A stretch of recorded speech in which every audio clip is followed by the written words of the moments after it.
मित्रांनो, ही दोन चित्र गेली वर्षभर माझ्या घरामध्ये होती. मी सुरुवातीला भंडारा डोंगरावर सौदा टाळकऱ्यांचे चित्र दिलेलं आहे. तिथे 150 कोटीचं मंदिर संत तुकाराम महाराजांचं तिथं होणार आहे.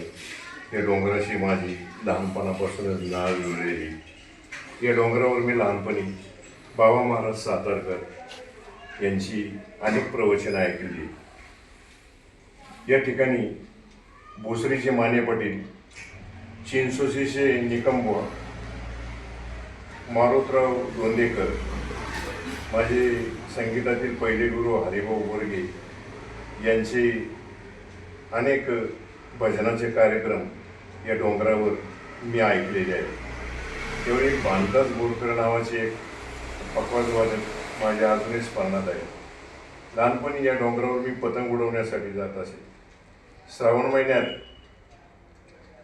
त्या डोंगरावरून छोटेसे असे ओढे तयार झाले की सकाळी जाऊन मी माझे मित्र आम्ही त्याचं धरण बनवायचं आणि 4 वाजता ते धरण पुन्हा पायाने मोडून यायचो. या डोंगरावर पतंग उडवण्यासाठी जायचं. साधारण 70च्या दशकात निवृत्ती व भालेकर हे त्या डोंगरावर रस्ता बनवायचे काम करायचे. त्यांच्या गावातले सगळे लोक यायचे. त्यांना मी माझ्या शेतात मी बसलो की ते लोक आले, त्यांचा ट्रक आला की मी त्यांना मदत करायला जायचो. असं वर एक धर्मशाळा होती. त्या धर्मशाळेची स्वच्छता माझे मित्र आणि आम्ही करीत असतो. थोडक्यात सांगायचं म्हणजे या डोंगराशी माझी लहानपणापासूनच नाळ जुळलेली आहे. मी जरी गेली 50 वर्षे बाहेर आहे तरी या डोंगराचं मी रोज स्मरण करतो. आता या डोंगराला भव्य स्वरूप आलेले आहे. भंडारा डोंगराला त्याच्या इंदुरीच्या त्या डोंगरावर इंदुरीच्या पली बाजूला एक कपाट आहे, बौद्ध विहार आहे. या विहारामध्ये सुद्धा एक विठ्ठल रुक्माईची मूर्ती आहे. इथं सुद्धा मी अनेक वेळा भजनाचे कार्यक्रम केले. सांगायचं म्हणजे मी पहिलं चित्र दिल्यानंतर ठरवलं होतं की तुकाराम महाराज आणि ज्ञानेश्वर महाराज या दोघांची तैलचित्र या डोंगरावर द्यायची. या 2 चित्रांनी गेले वर्षभर माझं घर पूर्ण भरून गेलेलं होतं.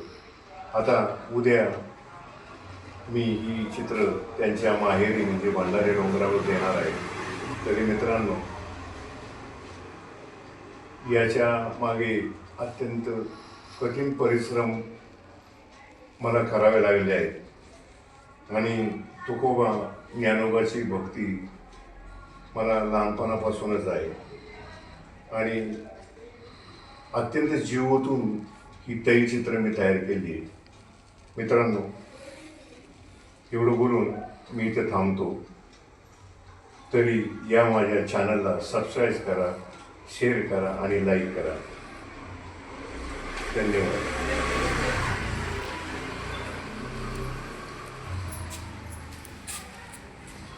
झालं ना व्यवस्थित?